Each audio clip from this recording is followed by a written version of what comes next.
Dear students, आज का हमारा टॉपिक है concept of activation energy.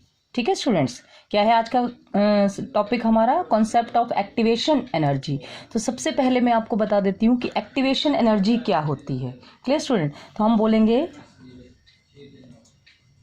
Activation energy may be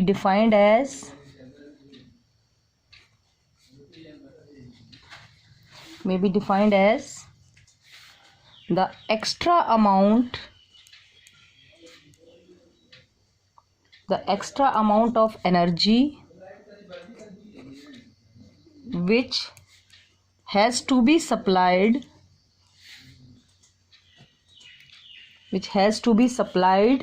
to the reacting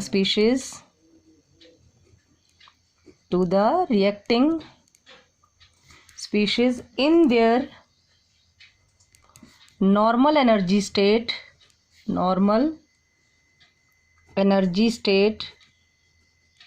to make their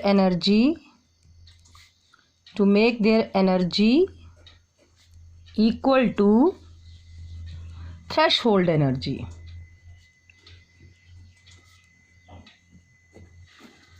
ठीक है स्टूडेंट्स, तो ये मैंने आपकी डेफिनेशन लिखी है। अब मैं आपको इसको ग्राफिकली समझाऊंगी ताकि आपको अच्छे से कॉन्सेप्ट क्लियर हो जाए। एक्चुअल में मैंने यहाँ पर आपकी डेफिनेशन दी है। क्या है? रिएक्टिंग स्पीशीज़ को उनकी नॉर्मल एनर्जी स्टेट में जो एनर्जी दी जाती है ताकि वो रिएक्टिंग स्पीशीज़ आपकी रिएक्शन में टेक पार्ट कर सकें, ठीक है कि नहीं, या उनकी एनर्जी थ्रेश होल्ड एनर्जी के इक्वल हो जाए, उस एनर्जी को हम नाम देते हैं एक्टिवेशन एनर्जी। ठीक है स्टूडेंट्स, दोबारा से मैं रिपीट कर रही हूँ, डेफिनेशन सुनना। रिएक्टिंग स्पीशीज़ को उनकी नॉर्मल एनर्जी स्टेट में जो एनर्जी दी जाती है ताकि वो रिएक्शन में टेक पार्ट कर सके, ठीक है, या उनकी एनर्जी इक्वल हो जाए किसके? थ्रेशहोल्ड एनर्जी के, तो उसको हम कहते हैं एक्टिवेशन एनर्जी। यहाँ पर मैं लिख देती हूँ क्या होती है आपकी एक्टिवेशन एनर्जी। देख लीजिएगा, activation energy equal to threshold energy minus normal energy of reactant. Clear student? अभी अब मैं ग्राफ में बता दूंगी आपको कि कैसे होता है ये threshold energy minus normal energy of reactant. अब जरा देखिएगा बेटा, हम ग्राफिकली समझते हैं कि कैसे किसी रिएक्टिंग स्पीशीज को रिएक्शन में टेक पार्ट करने के लिए जो है वो एक्टिवेशन एनर्जी की रिक्वायरमेंट होती है। Clear student? तो देखो, रिएक्शंस जो हैं जनरली आपकी दो तरह से रहती हैं, एक एंडोथर्मिक और दूसरी एक्सोथर्मिक। तो जो मैं फर्स्ट ग्राफ आपका प्लॉट करने जा रही हूँ वो कौन सी रिएक्शन के लिए प्लॉट करने जा रही हूँ बेटा? एंडोथर्मिक रिएक्शन के लिए। तो एंडोथर्मिक रिएक्शन की पहचान क्या होती है? जिनके लिए डेल्टा एच का साइन आपका कैसा होता है बेटा? पॉजिटिव। उन रिएक्शन को हम कहते हैं एंडोथर्मिक रिएक्शन। और ये डेल्टा एच आप निकालते कैसे हैं? Enthalpy of product minus enthalpy of reactant. Clear हो गया स्टूडेंट? प्रोडक्ट की एंथैल्पी में से रिएक्टेंट की एंथैल्पी को माइनस कर दो तो आपका डेल्टा एच आ जाएगा। ठीक है, और एंडोथर्मिक रिएक्शन के लिए डेल्टा एच कैसा होता है? पॉजिटिव। ये आप 11th में भी इस कॉन्सेप्ट को अच्छे से पढ़ के आए हैं, ठीक है कि नहीं? एंडोथर्मिक रिएक्शन, डेल्टा एच का साइन पॉजिटिव। और डेल्टा एच कैसे फाइंड आउट करते हैं? प्रोडक्ट की एंथैल्पी माइनस रिएक्टेंट की एंथैल्पी। Clear students? अब जरा इसको ग्राफिकली अच्छे से समझते हैं ताकि आपको कॉन्सेप्ट क्लियर हो जाए। फर्स्ट ग्राफ में आपका कौन सी रिएक्शन के लिए प्लॉट कर रही हूँ बेटा? एंडोथर्मिक रिएक्शन के लिए। ध्यान दीजिएगा, पहले कौन से टाइप की रिएक्शन है आपकी? Endothermic reaction. तो देखिए कैसे है एंडोथर्मिक रिएक्शन। यहाँ पर हमने ले ली एनर्जी। Clear student? ये वाई एक्सिस पर हमने ले ली आपकी एनर्जी और एक्स एक्सिस पर हम ले रहे हैं प्रोग्रेस ऑफ रिएक्शन। क्या ले रहे हैं? Progress of reaction. Clear student? तो आपकी प्रोग्रेस ऑफ रिएक्शन का मतलब होता है कि रिएक्शन प्रोसीड कर रही है और आपके रिएक्टेंट जो हैं वो किस में कन्वर्ट हो रहे हैं? प्रोडक्ट में कन्वर्ट हो रहे हैं। That is progress of reaction. और यहाँ पर हमने क्या ले ली है? एनर्जी। ठीक है स्टूडेंट्स, अब ध्यान से सुनिएगा। जैसे हमने क्या करना है, ये रिएक्टेंट है और रिएक्टेंट को किस में कन्वर्ट करना है हमने? प्रोडक्ट के फॉर्म में। ठीक, तो जो भी आप रिएक्टेंट लेके चलते हैं उसकी अपनी भी कोई ना कोई एनर्जी होती है। रिएक्टेंट जो भी आप लेके चलोगे उस रिएक्टेंट की अपनी भी कुछ ना कुछ एनर्जी होती है। तो ये आपका एनर्जी यहाँ पर तो जीरो है। ठीक है, अब रिएक्टेंट की आप बोल रहे हो कि कुछ ना कुछ अपनी भी एनर्जी होती है। तो सपोज करो ये पॉइंट मैंने ले लिया, ठीक है, ये हो गई आपकी एनर्जी। यहाँ देखो इस पॉइंट पर मैंने ये लिया आपका रिएक्टेंट, ठीक है, और ये आपकी क्या हो गई? रिएक्टेंट की एनर्जी। ठीक है, तो मैंने यहाँ पर लिख दिया ई ए। EA मीन्स क्या हो गया आपका, एनर्जी ऑफ रिएक्टेंट। समझ में आ रहा है कि नहीं, सॉरी ER ले लो, रिएक्टेंट को आप R मान के चल रहे हो, तो ER means energy of reactant. Clear हो गया स्टूडेंट, इतनी आपकी रिएक्टेंट की एक्चुअल एनर्जी है। अब हम क्या कर रहे हैं, रिएक्टेंट खुद जो है वो इतना कैपेबल नहीं है कि रिएक्शन में टेक पार्ट कर सके। जैसे एक छोटा सा एग्जांपल बता रही हूँ आपको, जैसे सपोज करो आपने चाय बनानी है, ठीक है, तो चाय बनाने के लिए आपने उसमें पानी लिया, पत्ती डाल दी, दूध डाल दिया, चीनी डाल दी, सारी चीज़ें डाल दी, लेकिन जब तक आप उसको हीट नहीं दोगे तब तक आपकी चाय जो है वो प्रिपेयर नहीं हो सकती है। बात मेरी समझ में आ रही है, हर चीज़ आपने डाल दी है चाय बनाने के लिए, लेकिन जब तक आप उसको हीट नहीं दोगे तो आपका जो है चाय प्रिपेयर नहीं होगी। मींस रिएक्टेंट जो है जब तक उसको क्या है, बाहर से एनर्जी सप्लाई नहीं होगी ताकि वो रिएक्शन में टेक पार्ट कर सके, तब तक वो आपका प्रोडक्ट फॉर्म नहीं करेगा। तो सपोज करो इतनी रिएक्टेंट की एक्चुअल एनर्जी। अब मैंने इसको रिएक्टेंट को देखो क्या दी, एक्टिवेशन एनर्जी, किसमें पार्टिसिपेट करने के लिए, रिएक्शन में। Clear student. अच्छा यहाँ पर पहले मैं आपको एक बैरियर और बना देती हूँ। देखो ये मैंने एक बैरियर बनाया है आपका, ये बैरियर आपका कहलाता है थ्रेशहोल्ड एनर्जी। ध्यान से सुनना, यहाँ इस पॉइंट से लेकर इस पॉइंट तक की एनर्जी ये आपकी कहलाती है थ्रेशहोल्ड एनर्जी। क्या होती है थ्रेशहोल्ड एनर्जी, कोई भी रिएक्टेंट है उसको रिएक्शन में टेक पार्ट करने के लिए अपनी एनर्जी को इक्वल करना होता है थ्रेशहोल्ड एनर्जी के। ये एक बैरियर होता है, समझ गए ना बेटा। तभी रिएक्टेंट जो है आपका रिएक्शन में टेक पार्ट करके किसका फॉर्मेशन कर पाता है, प्रोडक्ट का। तो ये एक बैरियर है। इस बैरियर को अगर रिएक्टेंट आपका क्रॉस कर जाएगा तो किस में कन्वर्ट हो जाएगा, प्रोडक्ट में। तो रिएक्टेंट की एनर्जी तो अभी इतनी ही है, मीन्स ये यहाँ तक है आपकी, ठीक है, तो ये इस बैरियर को क्रॉस नहीं कर सकता। तो इस बैरियर को क्रॉस करने के लिए हम इसको क्या दे रहे हैं, एनर्जी। ठीक है, हमने देखो इसको एनर्जी देना शुरू की तो ये इसकी एनर्जी इस एनर्जी के इक्वल हो गई। ये कौन सा बैरियर बताया, ये जो बैरियर है, इस बैरियर की एनर्जी को हम बोलते हैं बेटा थ्रेशहोल्ड एनर्जी। क्या बोलते हैं इस बैरियर की एनर्जी को, थ्रेशहोल्ड एनर्जी। ठीक है, और ये रिएक्टेंट की क्या है, खुद की एनर्जी, जिसको बोलते हैं एक्चुअल एनर्जी। क्या बोलते हैं बेटा, एक्चुअल एनर्जी। ठीक, अब हमने इसको रिएक्शन में टेक पार्ट करने के लिए देखो इतनी एनर्जी दी, यहाँ से यहाँ तक की एनर्जी दी, ठीक है कि नहीं। तो ये एनर्जी आपकी कहलाएगी एक्टिवेशन एनर्जी। क्या कहलाएगी बेटा, एक्टिवेशन एनर्जी। किसको दी आपने ये एनर्जी, रिएक्टेंट को। तो यहाँ आप लिख दोगे ब्रैकेट में आर, आर फॉर रिएक्टेंट, ताकि रिएक्टेंट आपका रिएक्शन में क्या कर सके, टेक पार्ट। इस पॉइंट पर आकर रिएक्टेंट जो है वो आपस में रिएक्शन करते हैं और इंटरमीडिएट कंपाउंड बनाते हैं या ट्रांजिशन स्टेट बनाते हैं बेटा यहाँ पर आकर। ठीक है, अब आपके रिएक्टेंट क्या है, जब प्रोडक्ट में कन्वर्ट होना होता है बेटा, तो प्रोडक्ट बनने का मतलब होता है कि आपका जो है, जो प्रोडक्ट बन रहा है उसके अंदर स्टेबिलिटी आ रही है, उसमें से एनर्जी रिलीज होगी। पहले तो उसने एनर्जी ली रिएक्शन में टेक पार्ट करने के लिए। एक्चुअल में होता क्या है रिएक्शन के अंदर, पुराने बॉन्ड टूटते हैं और नए बॉन्ड बनते हैं, ठीक है कि नहीं। तो पुराने बॉन्ड को तोड़ने के लिए पहले हमें एनर्जी चाहिए, तो उस एनर्जी को हमने नाम दिया एक्टिवेशन एनर्जी। अब पुराने बॉन्ड धीरे धीरे टूटे और नए बॉन्ड बनना शुरू हो गए। जैसे ही आपके नए बॉन्ड जो है वो स्टेबल होते जाते हैं तो बेटा एनर्जी रिलीज होती जाती है, क्योंकि स्टेबिलिटी तभी आएगी जो एनर्जी रिलीज होगी। ठीक है, तो मैंने कहा अब एनर्जी रिलीज हुई, ठीक है।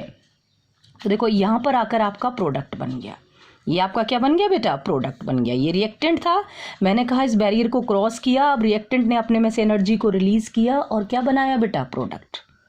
क्लियर हो रहा है। तो अब आप जरा ध्यान से सुनिएगा बेटा, यहाँ पर क्या बन गया है आपका, प्रोडक्ट। क्लियर हो रही है मेरी बात।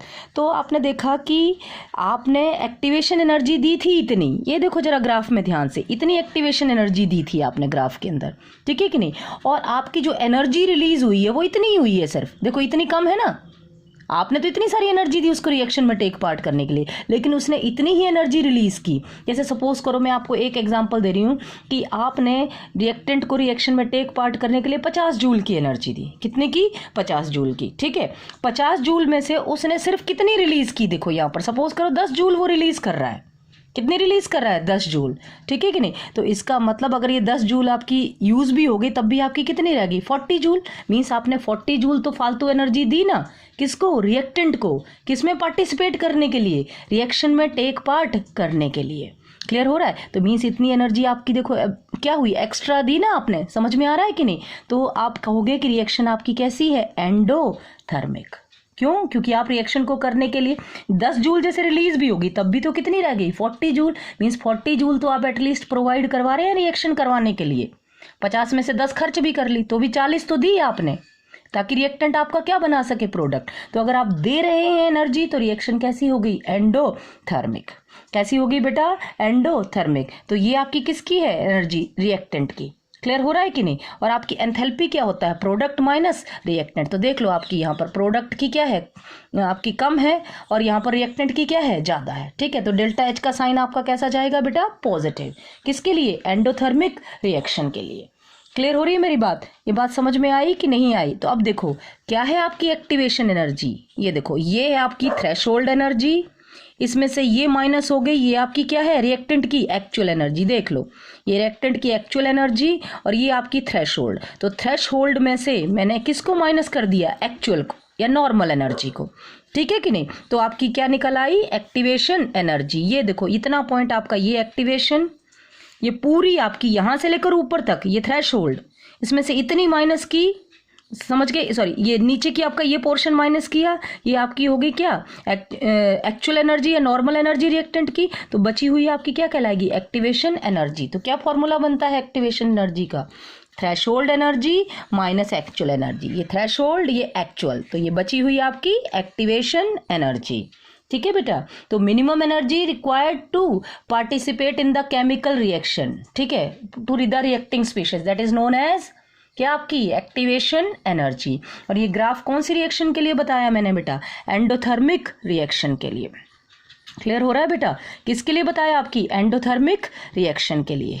समझ आ रहा है। तो यहाँ पर देख लो आपको क्लियर हो गया ये ग्राफ कि नहीं हुआ, आपको समझ में आया।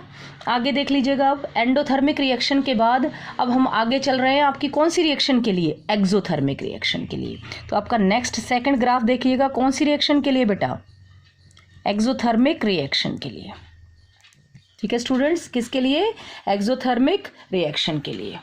तो देखो कैसे होगा एक्सोथर्मिक के लिए आपका, एक्सोथर्मिक रिएक्शन के लिए सबसे पहला कॉन्सेप्ट हमारे माइंड में पहले ही बैठ जाना चाहिए। क्या होता है एक्सोथर्मिक रिएक्शन के लिए आपका, डेल्टा एच का साइन कैसा होता है बेटा, नेगेटिव।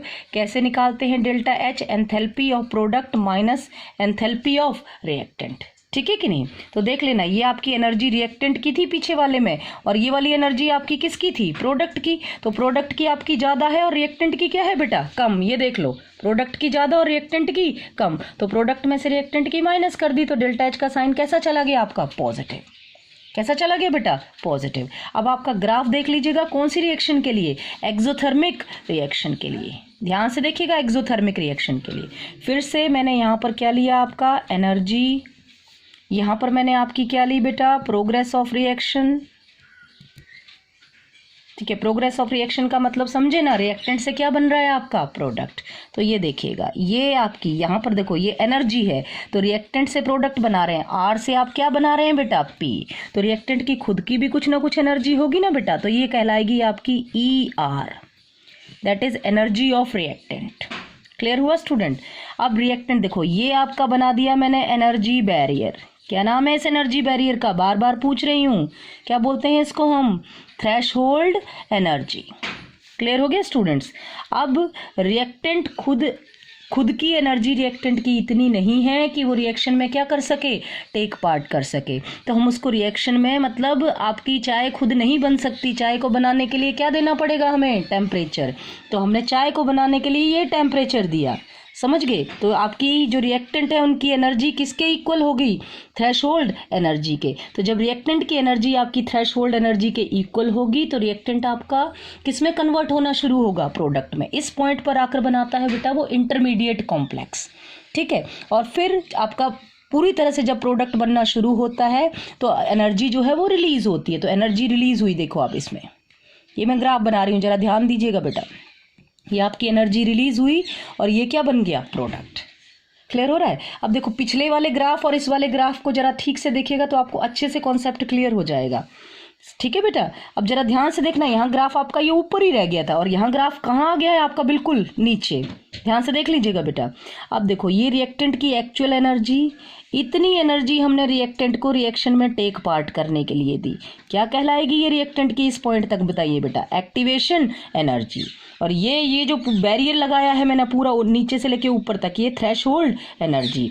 तब जब रिएक्टेंट की एक्चुअल एनर्जी और एक्टिवेशन एनर्जी किसके इक्वल होगी दोनों मिलके, थ्रेशोल्ड एनर्जी के। तो रिएक्टेंट ने रिएक्शन में टेक पार्ट किया और क्या बनाया आपका बेटा, प्रोडक्ट। समझ गए? तो ये आपकी एनर्जी ऑफ रिएक्टेंट है, ये आपकी किसकी एनर्जी होगी बेटा, प्रोडक्ट की। तो आपको दिख रहा होगा कि प्रोडक्ट की एनर्जी जो है, ठीक है, रिएक्टेंट की एनर्जी से क्या है आपकी, जल्दी से बोलिएगा, प्रोडक्ट की एनर्जी कम और रिएक्टेंट की एनर्जी ज़्यादा। देख लो बेटा, ये आप अपने आप गैप देख लो, प्रोडक्ट की कम और रिएक्टेंट की ज़्यादा। तो डेल्टा एच क्या होता है, प्रोडक्ट माइनस रिएक्टेंट। तो आपकी किसकी ज़्यादा है, रिएक्टेंट की। तो आप ही बता दो, यहाँ लिख देती हूँ मैं, क्या आपकी एनर्जी ऑफ किसकी ज़्यादा है, यहाँ पर समझ में आ रहा है ना, आपकी रिएक्टेंट की ग्रेटर देन क्या है, प्रोडक्ट। रिएक्टेंट की आपकी एनर्जी ज़्यादा है किससे, प्रोडक्ट से। तो रिएक्टेंट के आगे साइन कौन सा है, नेगेटिव। तो डेल्टा एच का साइन भी कैसा आएगा, नेगेटिव। नेगेटिव मीन्स आपने तो रिएक्शन करने के लिए इतनी ही एनर्जी दी, लेकिन इसने तो ज़्यादा एनर्जी रिलीज कर दी। समझ रहे हैं ना बेटा, कि आपने रिएक्शन में टेक पार्ट करने के लिए सपोज करो 50 जूल एनर्जी दी और इसने कितनी एनर्जी रिलीज कर रहा है, ये 100 जूल। समझ में आ गया, आपने 50 ही दी थी, ये 100 जूल रिलीज कर रहा है। तो मीन्स ये आपकी फालतू एनर्जी दे रहा है ना। समझ में आया? तो डेल्टा एच का साइन कैसा आएगा, नेगेटिव, और रिएक्शन कैसी कहलाएगी आपकी, एक्सोथर्मिक। क्लियर हो रहा है बेटा, ग्राफ समझ में आया? ये बीच का पॉइंट आपका थ्रेशोल्ड एनर्जी, ये जो रिएक्शन में टेक पार्ट करने के लिए आपने दी, इसको हम क्या बोलते हैं, एक्टिवेशन एनर्जी। ग्राफ आपको क्लियर है? मैंने पहले एंडोथर्मिक के लिए बताया, ये एक्सोथर्मिक के लिए बताया। अब ये जो दोनों तरह की रिएक्शन मैंने आपको समझाई हैं, ये आपकी कैसी हैं, इरिवर्सिबल रिएक्शन है। कैसी, इरिवर्सिबल। अब देखो, आपको एक और एग्जांपल मैं लेके अच्छे से समझा देती हूँ, एक आपको कॉन्सेप्ट लेके कि कैसे होती है रिएक्शन। जरा ध्यान से देखिएगा, जैसे हम H2 और I2 के बीच बेटा रिएक्शन करा रहे हैं। H2 लिया आपने, H बॉन्ड H होता है, और I2 लिया, I2 क्या होता है आपका, I बॉन्ड I होता है। क्लियर हो गया स्टूडेंट्स? अब आपने H और I के बीच में बॉन्ड बनाना है, ठीक है, किसके बीच, H और I के बीच। तो आपने इन दोनों को आपस में रिएक्शन करने के लिए क्या दी बेटा, एक्टिवेशन एनर्जी। क्या अप्लाई की बेटा इनको, एक्टिवेशन एनर्जी। तो जैसे ही आपने एक्टिवेशन एनर्जी दी, तो केमिकल रिएक्शन होती क्या है, पुराने बॉन्ड का टूटना और नए बॉन्ड का बनना। तो बॉन्ड किसके बीच टूटेंगे, H और H के बीच, I और I के बीच। और नया बॉन्ड किसके बीच बनेगा बेटा, H और I के बीच। तो जरा अच्छे से इस कॉन्सेप्ट को समझिएगा, ये देखिएगा, H और H के बीच का बॉन्ड क्या हो रहा है बेटा, ब्रेक। समझ के, धीरे धीरे ये ब्रेक हो रहा है। बॉन्ड ब्रेक मीन्स इनके बीच फोर्स ऑफ अट्रैक्शन घट रहे हैं। बॉन्ड क्या है, that is force of attraction. तो यहाँ पर देखिएगा, ये I बॉन्ड I, ठीक है, तो I और I के बीच का भी force of attraction with the passage of time, जैसे जैसे एनर्जी मिल रही है, घट रहा है, ठीक है। और किसके बीच न्यू बॉन्ड का फॉर्मेशन हो रहा है, H और I के बीच, H और I के बीच। तो ये आपका बनता है बेटा एक्टिवेटेड कॉम्प्लेक्स। क्या बनता है, एक्टिवेटेड कॉम्प्लेक्स। मीन्स यहाँ ये दिखा रहा है आपका कि पुराने बॉन्ड टूट रहे हैं और नए बॉन्ड फॉर्म हो रहे हैं।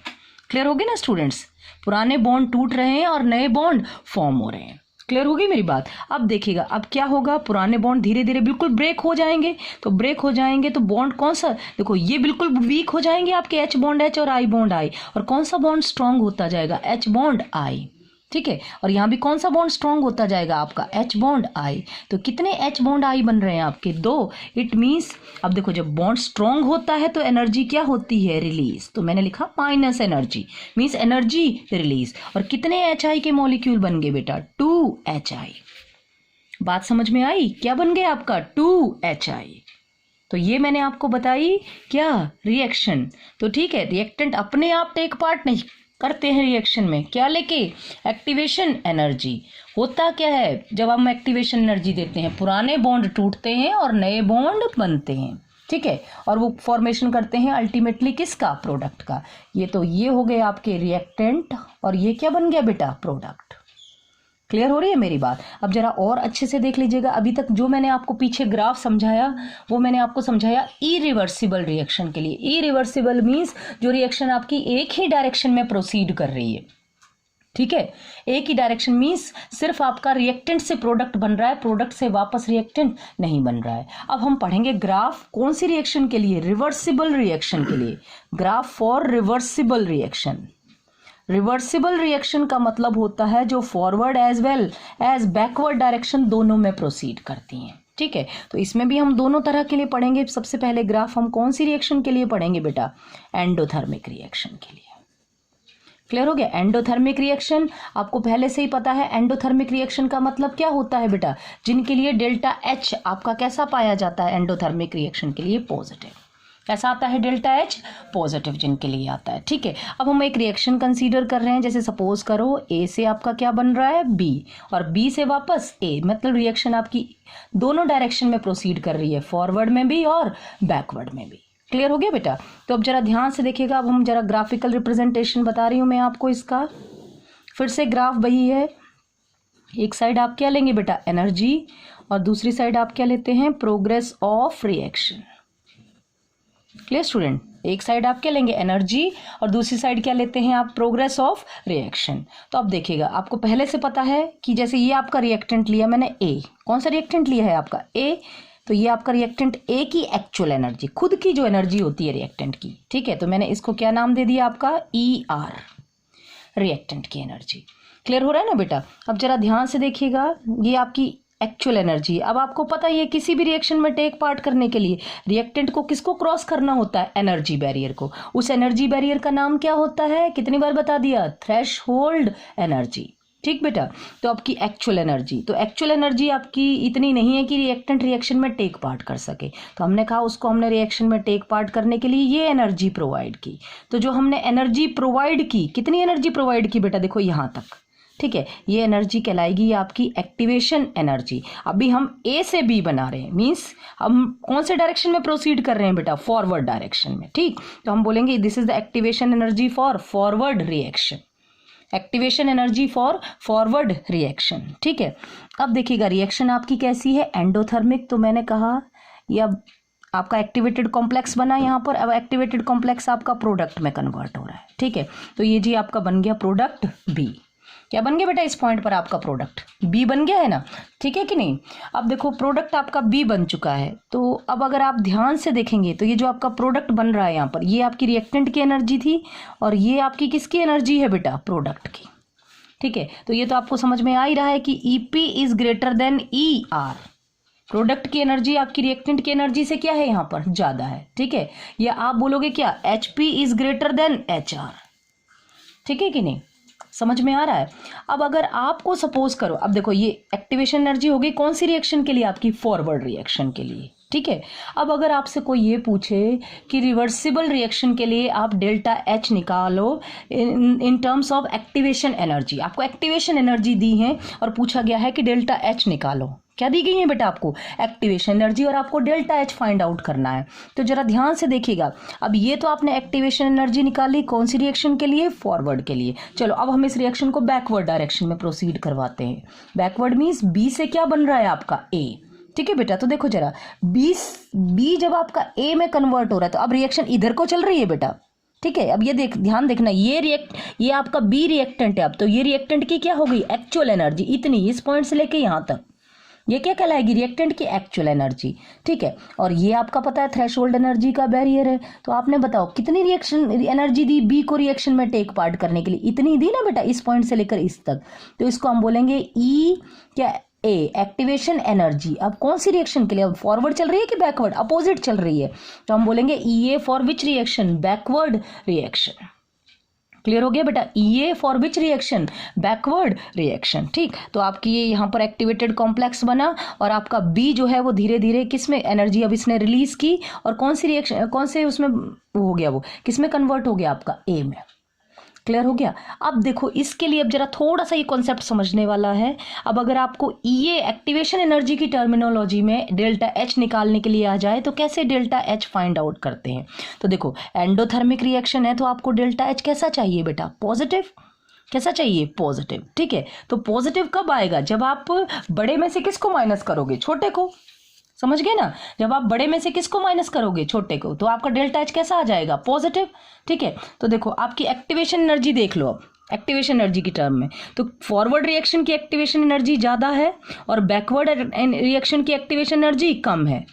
ध्यान से देखना बेटा, आपको डेल्टा एच का साइन पॉजिटिव चाहिए। पॉजिटिव कब आएगा? जब बड़े में से छोटे को माइनस करोगे। तो एक्टिवेशन एनर्जी आपकी फॉरवर्ड की ज़्यादा और बैकवर्ड की कम है, तो आप बोलोगे ई ए कौन सी रिएक्शन के लिए? फॉरवर्ड माइनस ई आपका किसकी? बी ई ए एक्टिवेशन कौन सी रिएक्शन के लिए? बैकवर्ड के लिए। ई ए फॉरवर्ड माइनस ई ए बैकवर्ड। तो आपका देख लो ई ए ज़्यादा है, ई आपका ये वो ई ए ज़्यादा है आपका फॉरवर्ड के लिए और ई ए बैकवर्ड के लिए आपका कम है, तो फॉरवर्ड माइनस बैकवर्ड कर दिया। तो आपका डेल्टा एच का साइन कैसा चला गया बेटा? पॉजिटिव। मीन्स रिएक्शन कैसी हुई आपकी? एंडोथर्मिक। अगर एक्टिवेशन एनर्जी के टर्म में आपको निकालना हो रिवर्सिबल रिएक्शन के लिए क्या? Delta H. कैसी रिएक्शन के लिए? एंडोथर्मिक रिएक्शन के लिए। ग्राफ समझ में आया बेटा कि नहीं? बाकी आपको ये तो पता ही है, ये एनर्जी बैरियर आपका क्या कहलाता है? Threshold energy.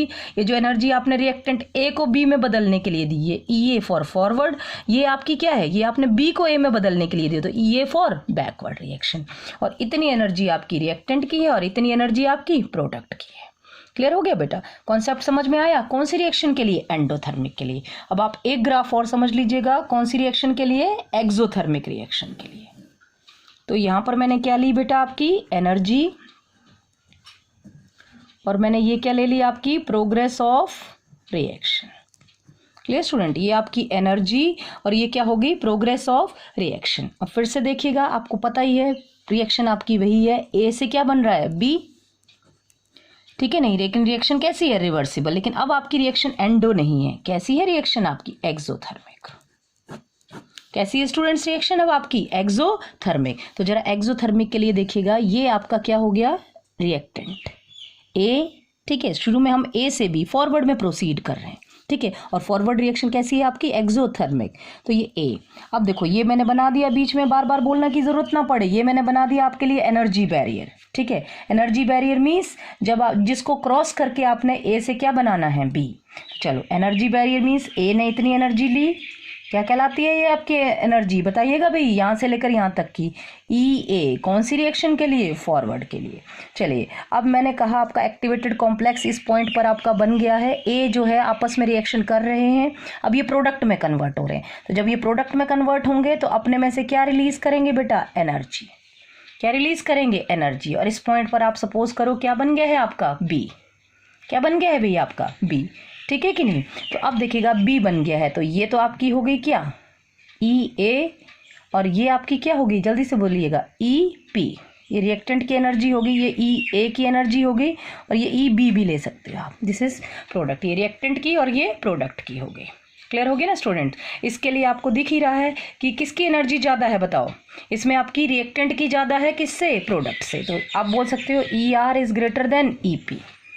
ठीक है, कौन सी रिएक्शन के लिए? एक्सोथर्मिक रिएक्शन के लिए। ठीक है, और एक्सोथर्मिक के लिए आपको पता ही है डेल्टा एच का साइन कैसा होता है बेटा? नेगेटिव। कैसा साइन होता है? नेगेटिव। तो अभी तो आपने रिएक्शन कौन से डायरेक्शन में प्रोसीड करवाई? फॉरवर्ड में। जब ए से बना बी, और उसके लिए जो एक्टिवेशन एनर्जी लगी वो हमें बोलेंगे E A for forward reaction. ठीक, ये आपका बीच का बैरियर, थ्रेशोल्ड एनर्जी। क्लियर हो रहा है बेटा मेरी बात? अब जरा हम उल्टे डायरेक्शन में चलते हैं, क्योंकि रिवर्सिबल रिएक्शन है, फॉरवर्ड में भी प्रोसीड हो रही है, बैकवर्ड में भी। अब हम बी से बनाना है हमें ए, तो ये है बी की एक्चुअल एनर्जी। देख लो बेटा, ये जो पॉइंट है आपका, ये जिसको आपने ई बी लिखा है, ये आपकी बी की क्या है? Actual energy. ठीक है, अब हम इसने जब रिएक्शन में टेक पार्ट करना है तो इतनी एनर्जी आपने इसको और दी रिएक्शन में टेक पार्ट का। आपको पता है इस बैरियर को क्रॉस किए बिना कोई भी रिएक्टेंट आपका प्रोडक्ट में कन्वर्ट नहीं हो सकता। तो आपने इसके लिए जो एनर्जी दी ये कहलाएगी आपकी ई ए। कौन सी रिएक्शन के लिए? बैकवर्ड रिएक्शन के लिए। चलो जी, इतनी एनर्जी बी ने ली, यहाँ पर आकर बनाया एक्टिवेटेड कॉम्प्लेक्स। अब समझ गए? अब बी किस में कन्वर्ट हो रहा है आपका? ए में। पॉइंट क्लियर हो गया बेटा? आपकी दोनों रिएक्शन डायरेक्शन में रिएक्शन प्रोसीड हुई। अब जो मेन बात समझने वाली है, जो यहाँ से जिसके ऊपर ज़्यादातर आपके क्वेश्चन बनते हैं, ऑब्जेक्टिव क्वेश्चन जिसके ऊपर आपके बनते हैं, यहाँ से सुन लीजिएगा कि डेल्टा एच का साइन। ठीक है, एक्टिवेशन एनर्जी आपको दी हो तो डेल्टा एच हम कैसे निकालेंगे एक्टिवेशन एनर्जी के टर्म में? तो जरा अच्छे से समझिएगा बेटा, ध्यान से देख लीजिएगा। यहाँ पर आपका देखो डेल्टा एच कैसा आना चाहिए? नेगेटिव।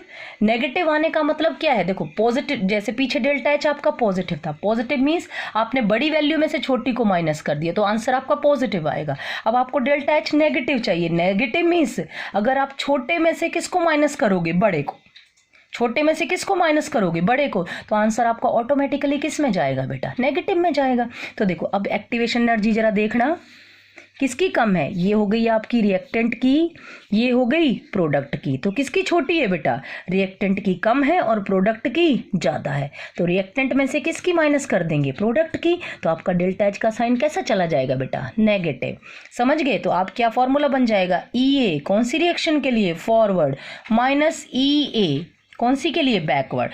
देखो फिर से बता रही हूँ, फॉरवर्ड की ई ए कम है और बैकवर्ड की ई ए ज़्यादा है। तो अब आपको डेल्टा एच, क्योंकि एक्सोथर्मिक रिएक्शन है और आपको माइनस में चाहिए, तो माइनस में तभी आएगा जब छोटे में से बड़े को माइनस करोगे। तो छोटी है आपकी फॉरवर्ड की और बड़ी है आपकी बैकवर्ड की। तो डेल्टा एच का साइन ऑटोमेटिकली आपका कैसा आ जाएगा बेटा? नेगेटिव। तो ये मैंने आपको बता दिया ग्राफ किसका? आपका कौन सी टाइप की रिएक्शन के लिए? एक्सोथर्मिक रिवर्सिबल रिएक्शन के लिए। ऊपर वाला था एंडोथर्मिक रिवर्सिबल रिएक्शन के लिए। क्लियर हो गया स्टूडेंट्स? Thank you students.